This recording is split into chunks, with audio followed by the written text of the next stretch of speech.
మొదటి భాగంలో యెహెజ్కేలు గ్రంథం 39వ అధ్యాయం మొదటి వచనం నుంచి 24వ వచనం వరకు దేవుడు గోగుకి ఎలాంటి తీర్పు తీర్చాడు, గోగు సైన్యాన్ని దేవుడు ఎలా శ్మశానంగా మార్చాడు, ఎలా ఇశ్రాయేలు దేశం పక్షాన్ని తాను రోషం వహించి తను ఇశ్రాయేలు విషయంలో గణపరుచుకున్నాడు, అన్ని జనుల విషయంలో గణపరుచుకున్నాడు.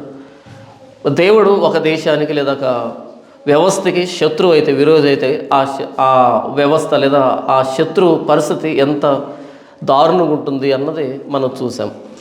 ఇప్పుడు 25వ వచనం నుంచి 29వ వచనంకు ఉన్నటువంటి ఈ 5 వచనాల్ని మనం ధ్యానిద్దాం. యెహెజ్కేలు గ్రంథము 39వ వచనం 25 నుండి 29 వరకు. ఈ చిన్న లేఖన భాగం ఏం చెబుతుందంటే, ఇంతవరకు అంటే యెహెజ్కేలు గ్రంథము ప్రారంభం నుంచి ఇప్పటి వరకు ఈ 24వ వచనం వరకు కూడా మనకు ఏం తెలియజేస్తుందంటే, చెరలో ఉన్నటువంటి ఇశ్రాయేలుని నేను తిరిగి తీసుకుని వస్తాను, వాళ్ళు ఎందుకు చెరలోకి పోవాల్సి వచ్చింది, చెరలో వాళ్ళు ఎలా బ్రతుకుతున్నారు, ఇవన్నీ చెబుతూ వారి చుట్టూ శత్రువులు చూపెడుతూ ఇక్కడ ఆ శత్రువులందరినీ కూడా ఆయన తీసివేయడం, మీదట యుద్ధం లేకుండా, శత్రుత్వం లేకుండా, చుట్టుపక్కల వాళ్ళు లేకుండా చేస్తానని చెప్తూ ఇంతవరకు భౌతికమైనటువంటి ప్రమాదాల నుంచి, భౌతికమైనటువంటి తిరుగుబాట్ల నుంచి వారిని భౌతికంగా సమకూరుస్తూ భౌతికమైన భద్రతనిస్తాను అనేటువంటి విధానంలో ఇంతవరకు సాగింది. ఇప్పుడు 25 నుండి 29 వరకు ఇశ్రాయేలీలు మరలా భవిష్యత్తులో తిరుగుబాటు చేయకుండా, అంతే కదా, తిరుగుబాటు చేసినటువంటి ఇశ్రాయేలీల్ని చెరలో నుంచి మరలా తీసుకుని రావడం అన్నది ఇంతవరకు జరిగినటువంటి నేపథ్యం. ఇప్పుడు అలా వచ్చిన వీళ్ళు మర్యాదగా ఉంటారా? మనిషి కష్టంలో ఉన్నప్పుడు ఒకలాగా ఉంటాడు, కష్టం పోగానే ఇంకొకలాగా తయారవుతాడు. మనం చాలా సందర్భంలో మాట్లాడుకుంటాం కదా, రాత్రి వర్షం పడుతూ ఉంటే నక్క అనుకుందంట, ఏమనుకుంది? లేదు ఉదయాన్నే తెల్లవారుగానే సాకులోడి దగ్గరికి వెళ్ళాలి, ఒక మంచి దుప్పటి అప్పు చేసేది కొనాలనుకుందంట, చలికి తట్టుకోలేక. తెల్లవారేటప్పటికి వర్షం ఆగిపోయింది, ఎండ కాస్తుంది, ఓరి అనవసరంగా అప్పు చేస్తూ ఉంటేనే, దుప్పటి ఎందుకు పాడేందుకు అప్పు చేస్తూ ఉంటని అనుకుంది. మరలా సాయంకాలం అయింది, మరలా వర్షం పడడం స్టార్ట్ అయింది, ఏమనుకుంది? లేదు ఉదయం తెల్లవారుగానే అది ఎండ కాసినా పర్లేదు, ఇంకేం చేసినా పర్లేదు, అప్పు చేసైనా మంచి దుప్పటి కొనాలి, చలికి చచ్చుతా ఉన్నాను అని చెప్పి మరలా ఉదయం తెల్లవారుగానే ఎండ వస్తుంది, అరే అప్పు చేస్తూ ఉంటే నక్క సామెత అయిపోయింది మనది. వర్షం పడేటప్పుడు ఎంత అప్పు చేసైనా దుప్పటి కొనాలనే ఫీలింగ్లో ఉంటాం, ఎండ కాసినప్పుడు అనవసరంగా అప్పు చేస్తుంటే ఏమైపోయింది, అవన్నీ వడ్డీ పెరిగిపోయిండు. కష్టంలో ఉన్నప్పుడు మన పరిస్థితి ఒకలాగా ఉంటుంది, కష్టం గట్టెక్కగానే దానికి భిన్నమైనటువంటి ఆలోచన విధానం వస్తుంది. సరే, దేవుడు వారి అవిధేయతను క్షమించాడు, వారి పట్ల వాగ్దానాలను నెరవేర్చాడు, వారి చుట్టుపక్కల శత్రువుల్ని సమూలంగా నాశనం చేశాడు, మొత్తానికి వారిని తీసుకుని వచ్చి దేశంలో స్థిరపరిచాడు, ఒక రాజ్యంగా చేశాడు, దావీదును వారికి కాపరిగా ఏర్పాటు చేశాడు, అంతా బాగానే ఉంది.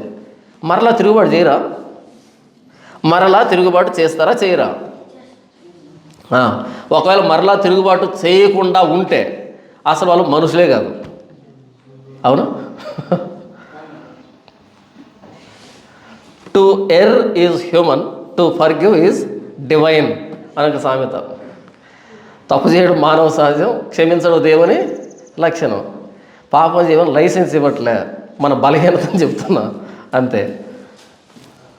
వాళ్ళు ఒకవేళ తిరుగుబాటు చేయకపోతే వాళ్ళని అనుమానించాలి, ఇంతకీ మనుషులా కాదా అని.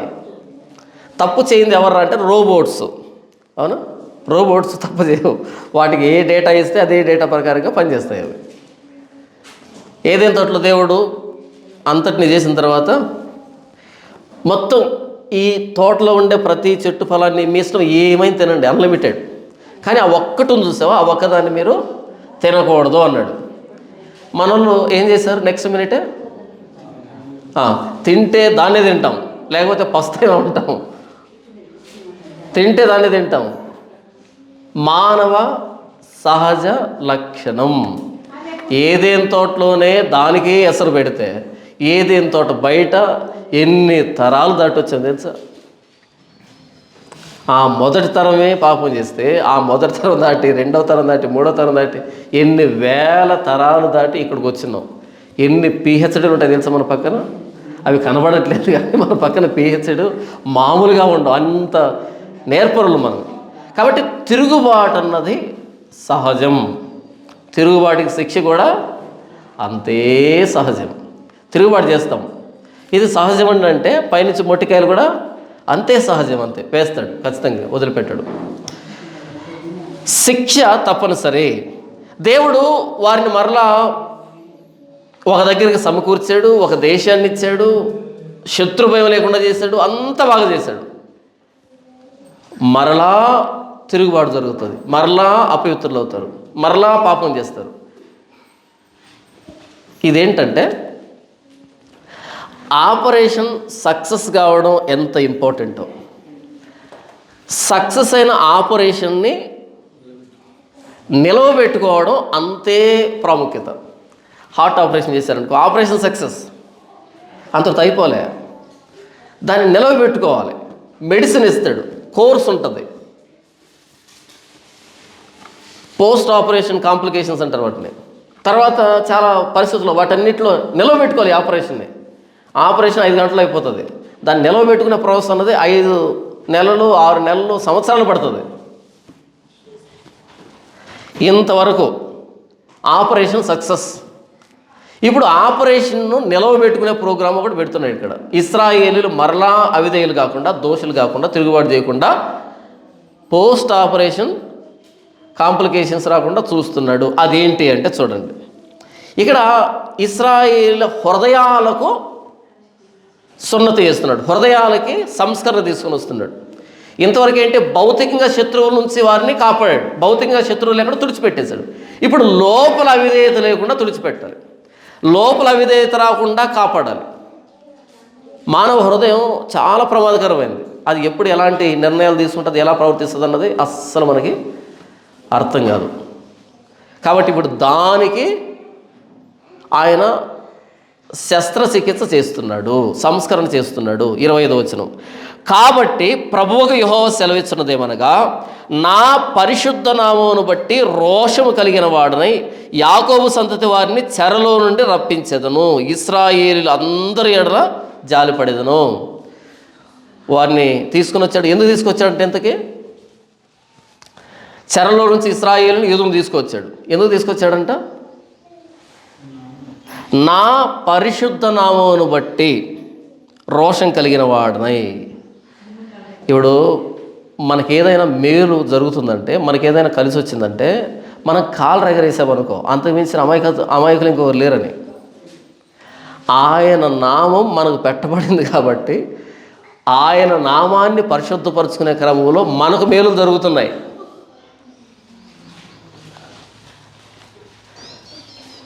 నిజంగా ఈ మాట అర్థమైతే, నా పరిశుద్ధ నామమును బట్టి రోషం కలిగిన వాడనై యాకోబు సంతతి వారిని చెరలో నుండి రప్పించేదను, ఇశ్రాయేలీయులందరి ఎడల జాలిపడేదను. ఆయన నామాన్ని బట్టి జరుగుతున్నటువంటి మేలు ఇవి. కానీ మనం అనుకుంటాం, నేను పలానప్పుడు అది మానేశాను కదా అందుకు ఇది, నేను పలానప్పుడు అది చేశాను కదా అందుకు ఇది. సారీ, కాదు. ఆయన నామం పెట్టబడింది కాబట్టి ఉచితముగా మనకి అనుగ్రహించబడుతున్నాయి, ఉచితంగా మనకు చేయబడుతున్నాయి, అంతే. ఆయన మనల్ని ఊరేగిస్తున్నాడు, విజయోత్సవంతో ఊరేగిస్తున్నాడు తప్ప ఇది మన శక్తి కాదు, మన బలం కాదు, మన జ్ఞానం కాదు, మన ప్రయత్నం కాదు.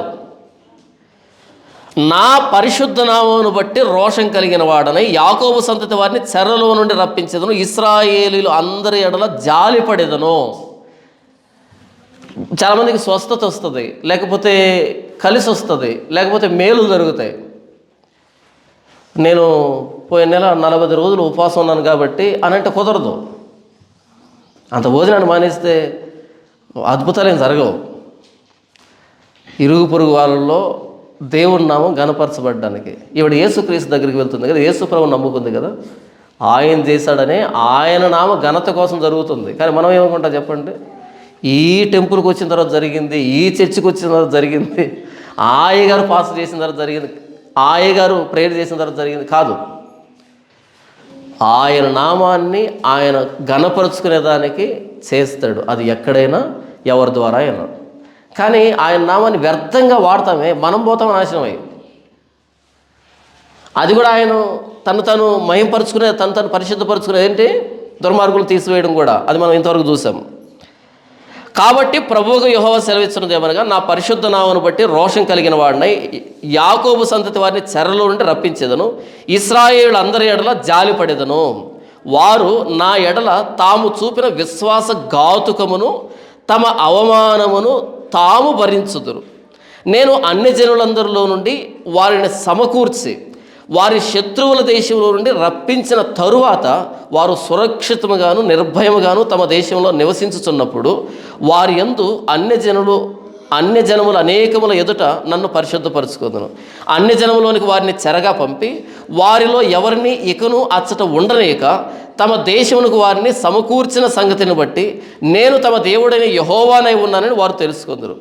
అప్పుడు ఇశ్రాయేలుల మీద నేను నా ఆత్మను కుమ్మరించెదను కనుక నేనికను వారికి పరాన్ముఖుడనై ఉండను. ఇదే ప్రభువగు యెహోవాకు. ఇది శస్త్రచికిత్స. 29వ వచనం చూడండి. అప్పుడు ఇశ్రాయేలుల మీద నేను నా ఆత్మను కుమ్మరించెదను కనుక నేనికను వారికి పరాన్ముఖుడనై ఉండను. ఇదే ప్రభువగు యెహోవాకు. ఏం చేస్తాడు భవిష్యత్తులో దేవుడు ఇశ్రాయేలు అందరి మీద? ఏం కుమ్మరిస్తాడు?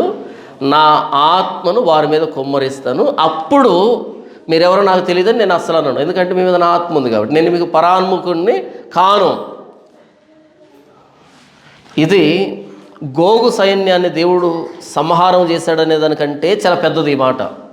ఆయన ఆత్మను మనకు అనుగ్రహించాడు అంటే, ఆ ఆత్మనుగానే పెంతెకొస్తేలకు వచ్చేటువంటి ఆ భ్రష్టాత్మ గురించి మాట్లాడటం లేదు. ఎందుకంటే ఇది ఒక సమస్య. ఆత్మ అన్న ప్రతిసారి ఇదిగో చూడు, జానపాలను కూడా పరిశుద్ధాత్మ దేవుడి గురించి మాట్లాడుతున్నాడు, మా గురించి అనుకుంటారు. కాబట్టి పదే పేరు ఎత్తి అది భ్రష్టాత్మ అని చెప్పాల్సిన పరిస్థితి ఏర్పడింది. ఎందుకంటే పేరు ఒకటే కాబట్టి. దేవుడు తన ఆత్మను ఇచ్చినప్పుడంట, నేను ఇక మీదట మీకు పరాన్ముఖుణ్ణి కాను, మీకు ముఖం తిప్పుకోను, మన ఇద్దరం ఒక్కటే అని చెప్తున్నాడు. ఇదే విషయాన్ని 36వ అధ్యాయము యెహెజ్కేలు గ్రంథం, ఇది 39 కదా, ఇప్పుడు 36వ అధ్యాయము యెహెజ్కేలు గ్రంథము 26వ వచనం నుంచి 25 నుంచి, మీ అపవిత్రత యావత్తు పోవునట్లు నేను మీ మీద శుద్ధ జలం చల్లుదును, మీ విగ్రహముల వలన మీకు కలిగిన అపవిత్రత అంతయు తీసివేసేదను. విగ్రహాల వల్ల ఏం కలిగింది? మీకు అపవిత్రత కలిగింది. రాత్రి ఎవరో ఒక సోదరుడు ఫోన్ చేశాడు, అన్న ఒక అబ్బాయి యేసుప్రభు నమ్ముకున్నాడన్న, మంచి విశ్వాస నమ్మకమైనాడు. అయితే వాళ్ళ పక్కింటి వాళ్ళు ఎక్కడో తిరుపతికి వెళ్తున్నారంట.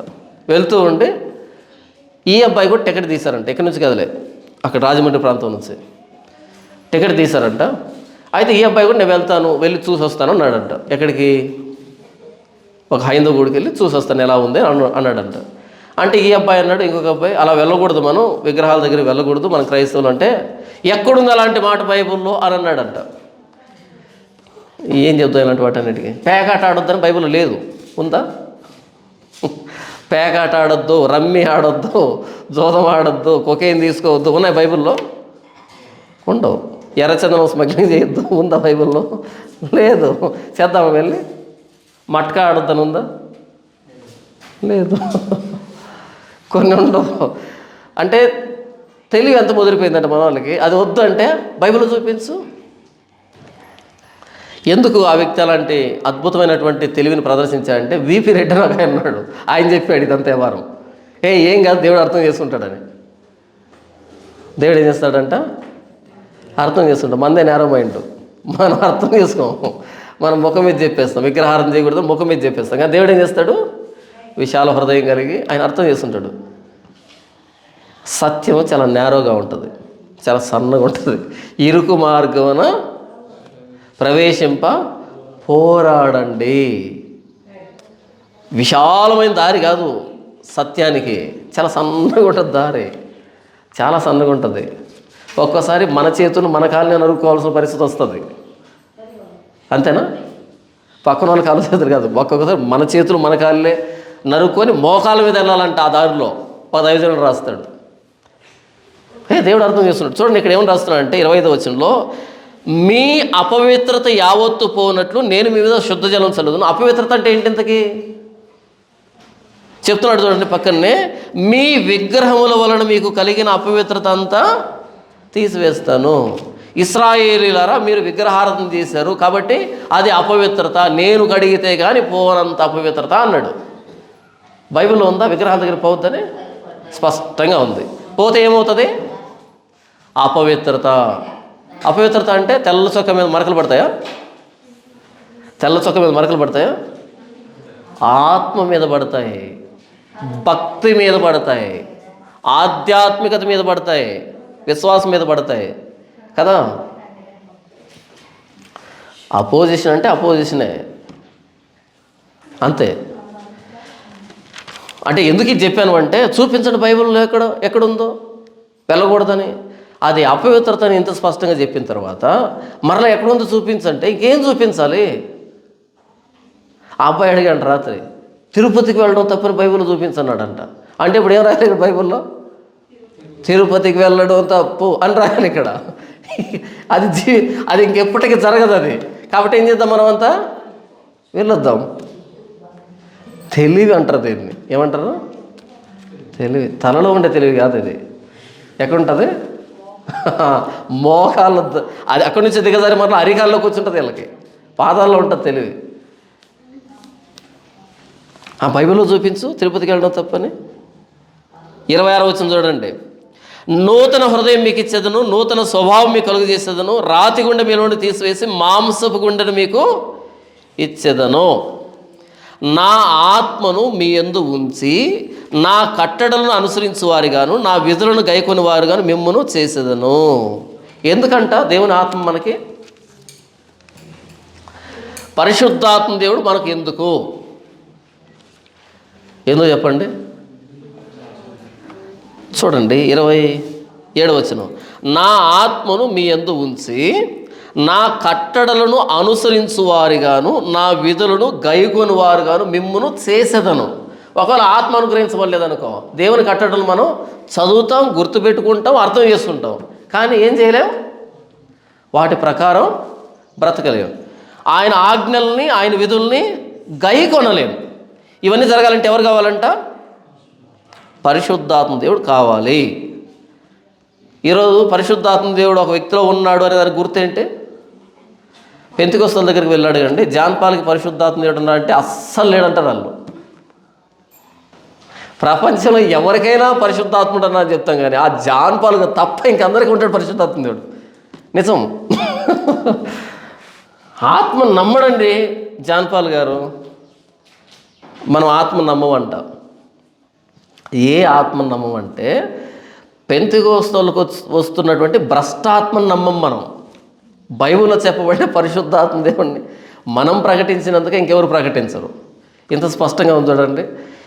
ఎందుకు పరిశుద్ధాత్మ దేవుడు అంటే, నా ఆత్మను మీ యందు ఉంచి నా కట్టడలను అనుసరించు వారిగాను నా విధులను గైకొని వారుగాను మిమ్మును చేసేదను. పరిశుద్ధాత్మ దేవుడు వచ్చి ఏం చేస్తాడంట? కింద పడి దొర్లేటట్టు చేయడు, కేకలు వేసేటట్టు చెయ్యడు, చప్పట్లు కొట్టేటట్టు చెయ్యడు, పూనకం వచ్చినట్టు ఊగేటట్టు చెయ్యడు. ఒకవేళ అదే కనుక పరిశుద్ధాత్మైన కార్యం అయితే మనకంటే 100 రెట్లు ఎక్కువ యేసు ప్రభు చేసి ఉండాలి దాన్ని. ఎందుకని? మనకు పరిశుద్ధాత్మ వచ్చేది లేదు, మనకు కనపడలే. కానీ యేసు ప్రభు విషయంలో పావురాకారంలో వచ్చి ఆయన మీద వాలాడు కదా, ఆవిడ వెంటనే యేసు ప్రభు ఏం చేయాలి? చప్పట్లు కొడుతూ, కింద పడి దొర్లుతూ, ఆమె నల్లులే అంటూ, రొప్పుతూ, గంగజాతరలో పూనకం వచ్చినట్టు ప్రవర్తించాలి. కానీ అసలు అలాంటి లక్షణం ఏమీ లేదు, అలాంటి సూచన లేదు. ఆయన చాలా నిగ్రహంగా, చాలా ప్రశాంతంగా. పరిశుద్ధాత్మ దేవుడు వస్తే మన కంట్రోల్లో మనం ఉంటాం. కంట్రోల్లో లేనోడు కూడా కంట్రోల్లోకి వస్తాడు. అంతేందుకు సౌలు ఉన్నాడు. సౌలు చెడ్డోడు. సౌలు ఆ ప్రాంతానికి వెళ్ళినప్పుడు సమూయేలు దగ్గరికి ఆత్మ అనుగ్రహించబడగానే ప్రవచించడం ప్రారంభించాడు. ఇది స్టార్టింగ్లో. మరలా దావీదును దొరుకుకుంటూ ఒకసారి వెళ్ళాడు అక్కడికి, అదే ప్రాంతానికి. మరలా ఆత్మ రాగానే మరలా ప్రవచిస్తున్నాడు. ఆత్మ రానప్పుడు బండబూతులు మాట్లాడాడు ఇంట్లో. ఎవరిని? యోనాతాను అమ్మగారిని, అందరినీ ఏకరువు పెట్టాడు, బూతులు మాట్లాడాడు. కానీ ఎప్పుడైతే ఆ సమూహం దగ్గరికి వెళ్ళాడో రెండోసారి మరలా పరిశుద్ధాత్మని అనుగ్రహించబడి అప్పుడు ప్రవచిస్తున్నాడు. ఏంటి, సౌలు కూడా ప్రవక్తలో ఉన్నాడా అనే సామెత పుట్టింది. పరిశుద్ధాత్మ దేవుడు వస్తే ఏం చేస్తామంట, నిగ్రహంలో ఉంటాం. కానీ ఈరోజు పరిశుద్ధాత్మ దేవుడు వస్తే అన్నీ వదిలిపెట్టేస్తారు, బట్టలు కూడా ఊడిపోతాయి. ఎందుకురా ఎంత కేకలేస్తున్నారు, ఇంత దొర్లుతున్నారు, ఇంత అల్లరి చేస్తున్నారంటే, దావీదు అంగీ ఊడిపోయేటట్టుగా నాట్యం ఆడలేదా? చూడండి, పరిశుద్ధాత్మ దేవుడు వస్తే సందర్భానుసహితంగా వాక్యాన్ని అర్థం చేసుకుంటాం. మనకు సందర్భం అక్కర్లే, ఏదైనా తీసుకొని మనకు అప్లై చేసుకోవడమే. చాలామంది ఏమనుకుంటారంటే, యేసుక్రీస్తుని వెక్కిరించే వాళ్ళు క్రైస్తవానికి బయట ఉన్న వాళ్ళు ఏమనుకుంటారు, కాదు. ఇప్పుడు రాధామనోహర్ దాస్ ఉన్నాడా, ఆ వ్యక్తిని ఏమనుకుంటారు చాలామంది, మా యేసు ప్రభుని తిడుతున్నాడు అండి అంటారు చాలామంది. నిజమే తిడుతున్నాడు, కాదనిలే. అంతకంటే బూతు ఏది పెంతెకోస్తులో చేసేది. యేసు ప్రభువుని యేసు ప్రభువుగా కాకుండా, పరిశుద్ధాత్మని పరిశుద్ధాత్మని కాకుండా ఇష్టం వచ్చినట్టు ప్రవర్తించడం, వాక్యానికి వ్యతిరేకమైన కార్యం చేసేవాడు క్రైస్తవుడు కాడు. పరిశుద్ధాత్మ దేవుడు అల్లరికి కర్త కాడు, సమాధానానికి కర్త కానీ అల్లరికి కర్త కాడు. కానీ అల్లరి జరుగుతుంది లోపల. ఇప్పుడు గుడారాల పండుగ జరుగుతుంది చూడండి, మామూలు అల్లరి కాదు. ఇక ఆ చుట్టుపక్కల ఎవరైతే ఉంటారో, మంచి విషయం ఏంటంటే వాళ్ళు టౌన్కు బయట పెట్టడం మంచిది. అది ఎందుకంటే క్రైస్తవులకు ఆ కాస్తో కోస్తో పొరుగు అలా ఉంటుంది.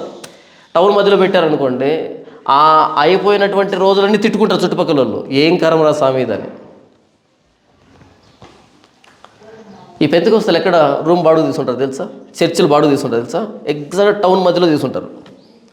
టౌన్ మధ్యలో తీసుకుంటారు, మైకులు బయటకు పెడతారు, అర్ధరాత్రి 12 దాకా స్తోత్రం స్తోత్రం హల్లెలూయా ఆమేన్ గోల చేస్తారు, గందరగోళం చేస్తారు. ఇంకొకసారి క్రైస్తవుడు అనేవాడికి ఇవ్వకూడదు నాయన, బాడుగు ఇవ్వకూడదని అంత దారుణంగా ప్రవర్తిస్తారు. ఏమంటే ఆరాధన అంటుంది. ఆరాధన పేరుతో చుట్టుపక్కల వాళ్ళని అంత అసహ్యానికి గురి చేస్తారు క్రైస్తవం పట్ల.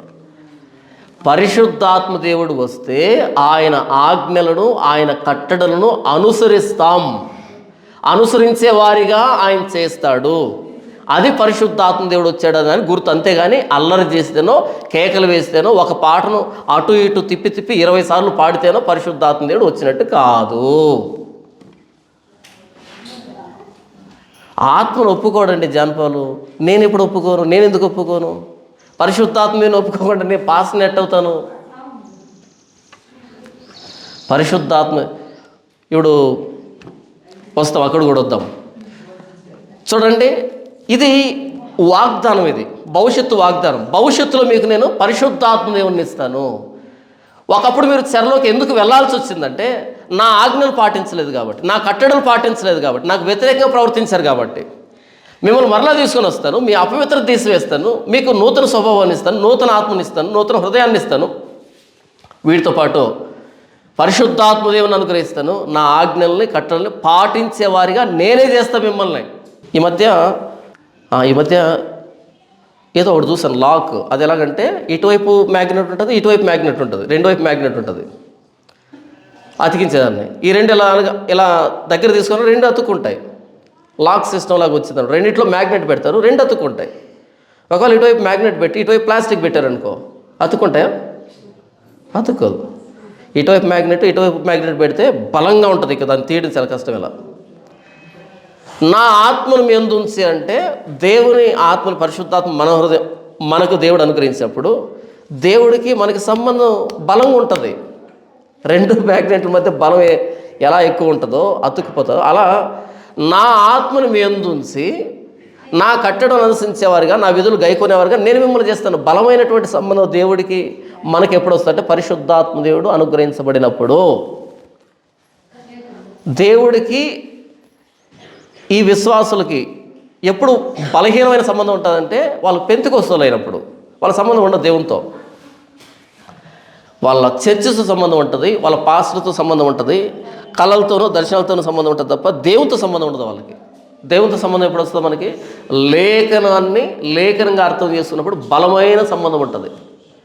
దాని నుంచి మనం వెళ్ళిపోము. చూడండి, యోవేలు గ్రంథం 2వ అధ్యాయం 28వ వచనం నుంచి ఇలాగ రాయబడింది. నేనేం చెప్తున్నాను ఇంతకీ, ఒక్కసారి రాజ్యంగా సమకూర్చిన తరువాత మిమ్మల్ని మరలా మీరు రాజ్యంగా చెదిరిపోకుండా, ఇతర రాజ్యాలు చెదిరిపోకుండా ఉండాలి అంటే చుట్టూ శత్రువులు లేకుండా చేశాను, భయం లేకుండా చేశాను, అలాగే మీకు పరిశుద్ధాత్మ దేవుని కుమ్మరిస్తాను అని చెప్తున్నాడు. ఇది వాగ్దానం. ఇది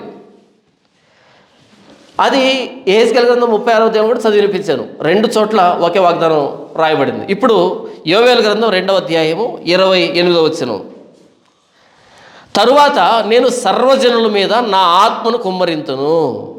ఏం చేస్తాడంటే దేవుడు సర్వజనుల మీద ఆయన ఆత్మను కుమ్మరిస్తాడంట. మీ కుమారులను మీ కుమార్తెలను ప్రవచనములు చెప్పుదురు, మీ ముసలివారు కలలు కందురు, మీ యవ్వనులు దర్శనములు చూతురు. ఆ దినములలో నేను పనివారి మీదను పనికత్తల మీదను నా ఆత్మను కుమ్మరింతును. ఏం చెప్తున్నాడు ఇంతవరకు అంటే, పరిశుద్ధాత్మ దేవుడు కుమ్మరించబడితే ఏం చేస్తారంట, మీ కుమారులు కుమార్తెలు ప్రవచనాలు చెప్తారు. తర్వాత మీ ముసలివారు కలలు కంటారు, మీ యవ్వనులు దర్శనములు చూస్తారు. ఇంతవరకు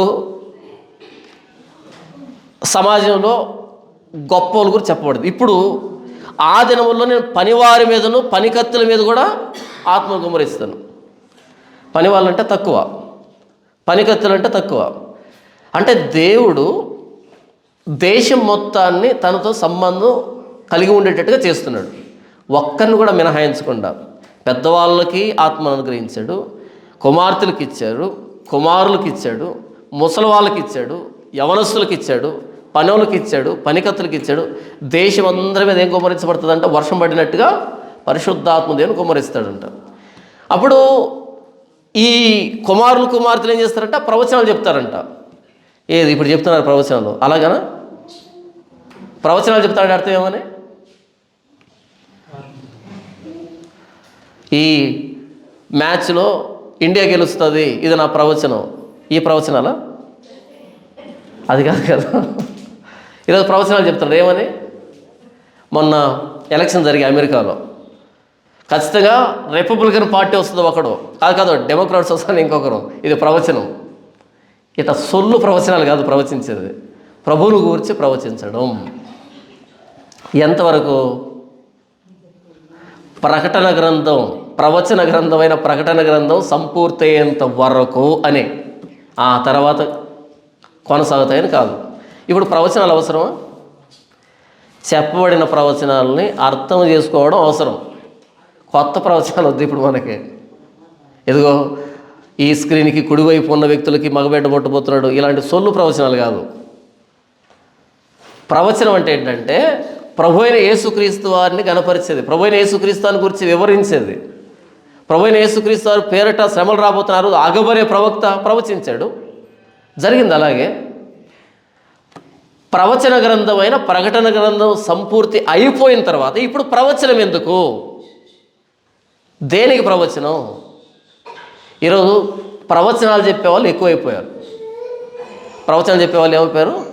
ఎక్కువైపోయారు. మీరు చూడండి, ప్రవచనం చెప్తామన్న వాళ్ళలో 98 మంది పెంతెకొస్తూలు ఉంటారు. ఆ ఇద్దరు ఎవరు అంటే ఆ పెంతెకొస్తు రోగం అంటుకున్న వాళ్ళు.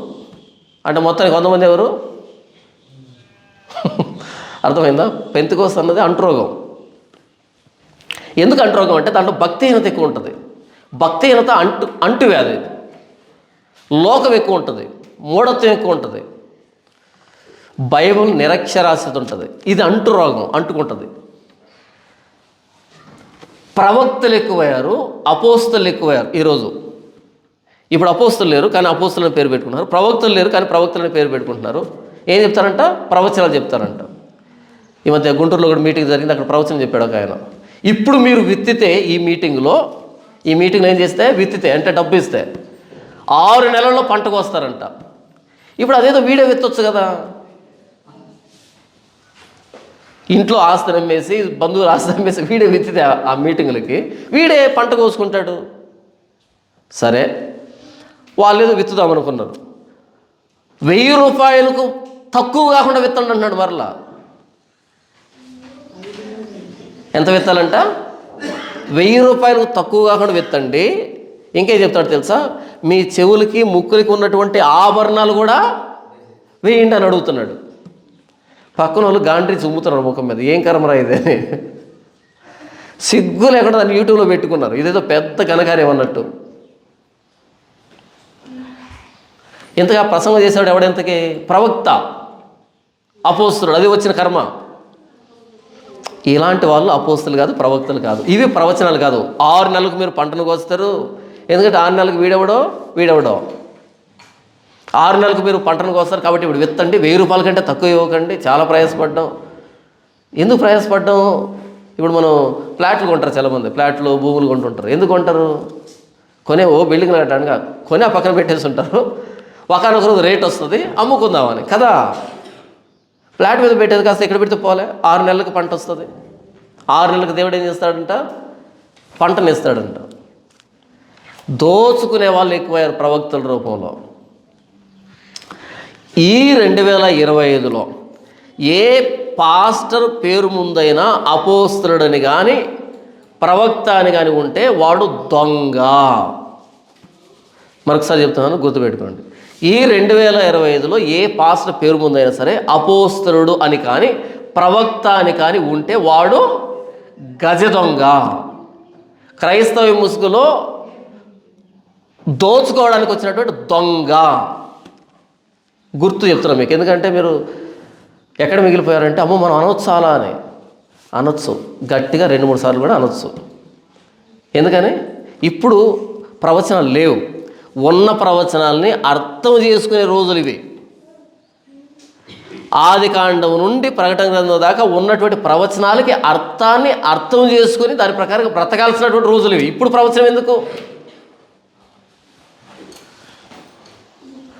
ఇప్పుడు చిన్నపిల్లలకు మనం ఏమైనా పెడతాం అనుకోండి, ఉదాహరణకి అలా చేయి తప్పగానే అలా చేతులు విదిలించాం అన్ని బట్టే, మరలా ఈ చేయి పడతాడు, ఇలా చిన్నపిల్లాడు కదా ఇలా పడతాడు, అందులో కూడా పెడతాం. పెట్టిన తర్వాత ఏం చేయాలి? 2 తినాలి. తిని వచ్చి మరలా చేయి పెడితే ఏం చేస్తాం? మరలా చేతులు నింపుతాం. అలా కాకుండా ఈ 2 చేతులు తినకుండానే మరలా చేయి పెట్టాడు అనుకో, ఏమంటాం? ముందు వెళ్ళి తినిరా అంటాం. జీవితాంతం ఆలోచించిన అర్థం కానని ప్రవచనాలు బైబిల్లో పెట్టుకొని మరలా వీడికి కొత్త ప్రవచనం వస్తే ఈ ప్రవచనాలు ఏం చేద్దాం? ఇప్పుడు ముందు ఉన్న ప్రవచనాలని అయిపోతే, ప్రభు అన్ని ప్రవచనాలు అయిపోయాయి, మాకంతా కొట్టిన పిండి, అసలు ఏ సందేహం లేదు బైబిల్లో మాకు అని అంటే, అవునా నాన్న మీకు ఎంతసేపు పాత చదువుకొని బోరు కొడతాను, కొత్త ప్రవచనాన్ని ఇస్తాడు ఆయన.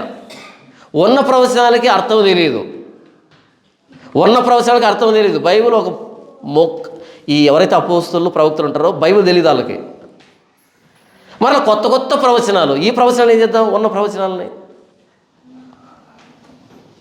నేనేం చెప్తున్నాను ఇంతకీ? ఇక్కడ పరిశుద్ధాత్మ దేవుడు కుమ్మరించబడతాడంటే మీ కుమారులు కుమార్తెలు ప్రవచిస్తారనగానే మా గురించే మేము ప్రవక్తలం కదా అనుకుంటారని చెప్తున్నా. ఇదంతా కాదు.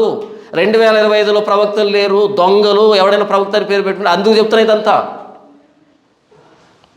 ఇప్పుడు పరిశుద్ధాత్మ దేవుడు అంటే ఏం చేస్తామంటే ప్రవచనాలని అర్థం చేసుకుంటాం. ప్రవచించే రోజులు అయిపోయాయి. ఇప్పుడు ప్రవచనాలని అర్థం చేసుకునే రోజుల్లో ఉన్నాం మనం. ఇక యుగాంతం వరకు ప్రవచిస్తూనే ఉండరు. ప్రవచనం ఆగిపోయింది, ప్రవచన గ్రంథం ఆగిపోయింది. ప్రకటన గ్రంథంలో ఏమంటాడు? ఈ ప్రవచన గ్రంథానికి ఒకటి కలపొద్దు, ఒకటి తీయొద్దు. అంటే అర్థం ఏమని? కొత్తది వస్తుందనా? రాదు అని అర్థం. తీయొద్దు, కలపొద్దు అంటే అర్థం ఏమని?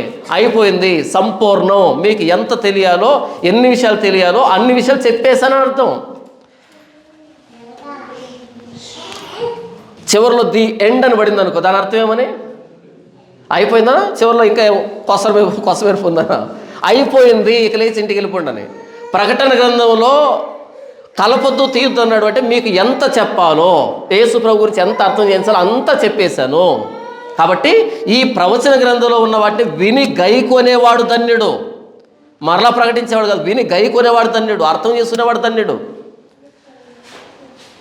బైబిల్ విస్తృతంగా అమ్మబడుతుంది, విస్తృతంగా కొనబడుతూ ఉంది. కానీ బైబిల్ చదవబడడం లేదు. ఒక దైవజనుడు ఒక బాధాకరమైన విషయం చెప్పాడు. యాత్రికుని ప్రయాణం అనే పుస్తకం ఒకటి ఉంటుంది, తెలుసు కదా మీకు? యాత్రికుని ప్రయాణ పుస్తకం ఉంటుంది. ఆ జాన్ బనియన్ గారు వెళ్తున్నటువంటి ఆ చర్చ్ ఏదైతే ఉందో దాన్ని మ్యూజియంగా మార్చారు. జాన్ బనియన్ మ్యూజియంగా మార్చారు. మార్చి ఆయన రాసినటువంటి రచనలు, ఆయన వాడినటువంటి ఏమంటారు వస్తువులు, ఆయన సంబంధించినంత మ్యూజియం లాగా మార్చారు. అందులో యాత్రిక ప్రయాణం పుస్తకం ఉంది.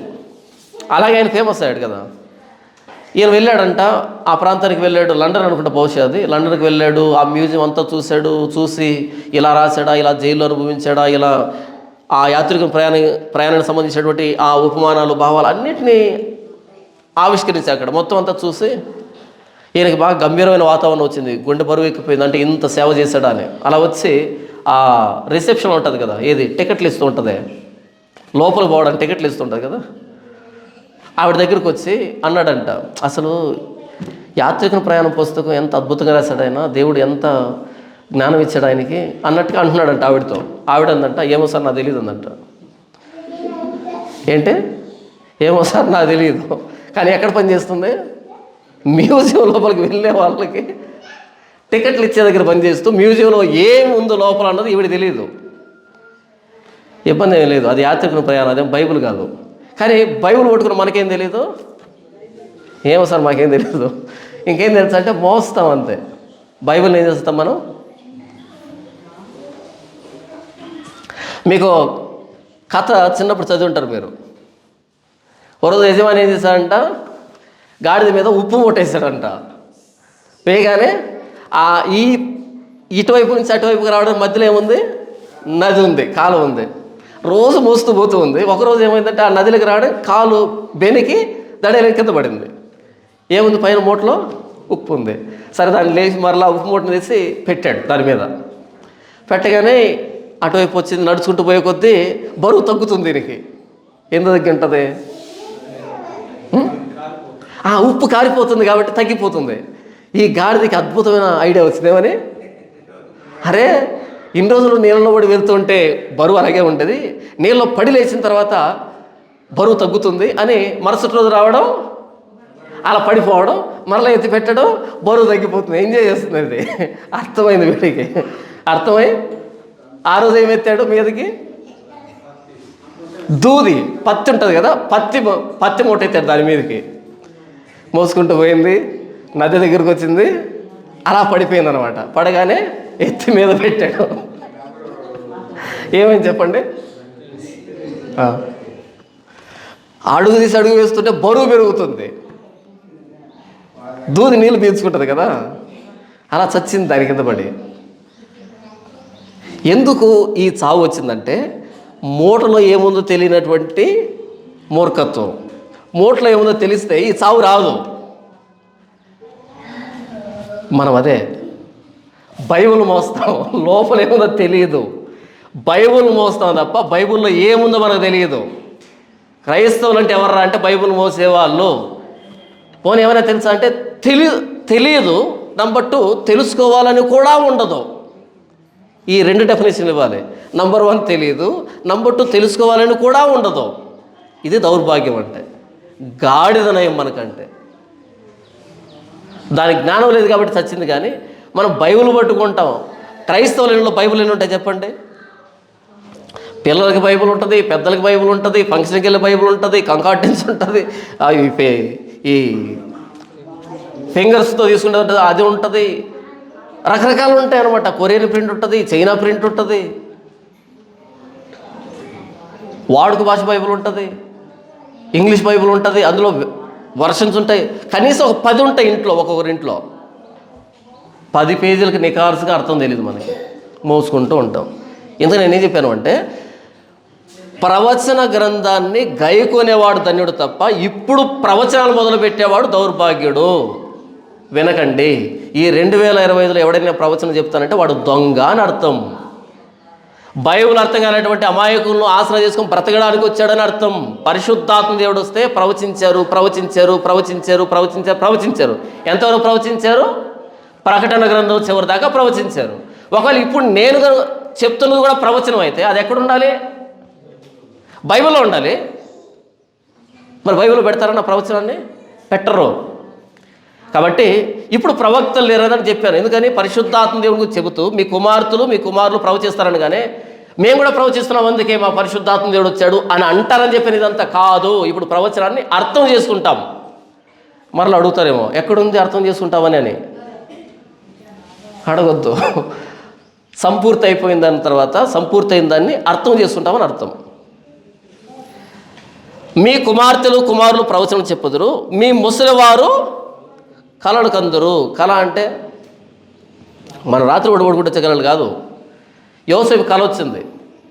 ఏమని వచ్చింది? మరియను చేర్చుకోవడానికి భయపడొద్దు, ఆవిడ పరిశుద్ధాత్మ వల్ల గర్భం ధరించింది కనుక పుట్టబో బిడ్డ పరిశుద్ధుడై దేవుని కుమారుడు అనబడతాడు, పుట్టబో బిడ్డ తన ప్రజలు వారి పాపాల నుంచి రక్షిస్తాడు కనుక యేసుప్రభుని పేరు పెట్టు అని కళ వచ్చింది. తర్వాత మరలా ఐగుప్తుకి వెళ్ళమని కళ వచ్చింది. ఐగుప్తు నుంచి మరలా బయలుదేరమని కళ వచ్చింది. ఈ కళలో మనకేం కళలు వస్తాయి?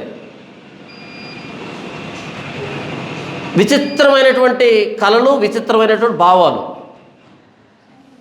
ఇద్దరు పెంతెకొస్తూలు ఒక దగ్గర కూడినప్పుడు వాళ్ళ పక్కన ఒక చెవి విసిరేయండి, మీకు వాంతి వచ్చేస్తుంది.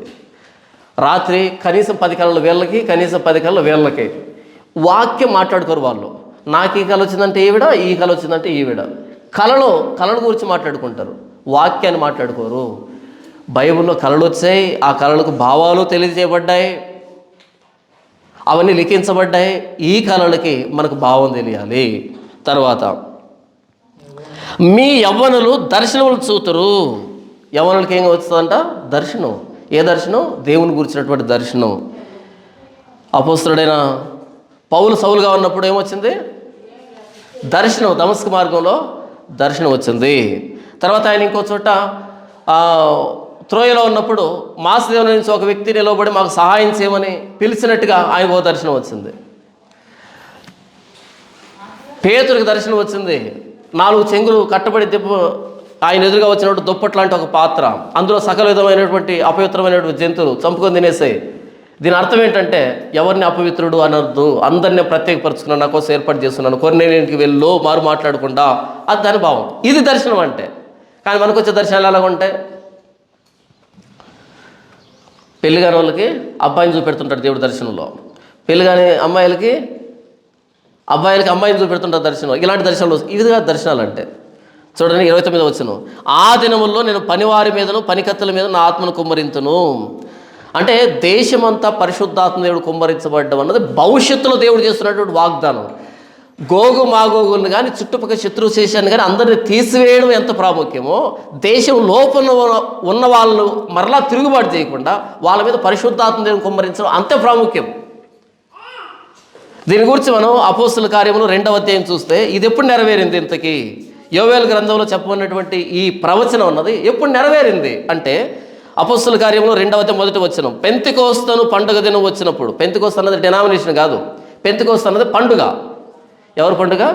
యూదుల పండుగ. ఈరోజు పెంతెకొస్తు ఏమైంది? డినామినేషన్ అయింది. నేను గతంలో మాట్లాడుతూ పెంటెకొస్తు అని మాట్లాడాను. చూడు పెంటెకొస్తు అంటాడు పెంతెకొస్తుని. నేనన్నది ఈ పెంతెకొస్తుని కాదు, నేనన్నది డినామినేషన్ పెంతెకొస్తుని. నేనది బైబిల్ ఉన్న పెంతెకొస్తుని కాదు. ఎందుకంటే బైబిల్ ఉన్నదాన్ని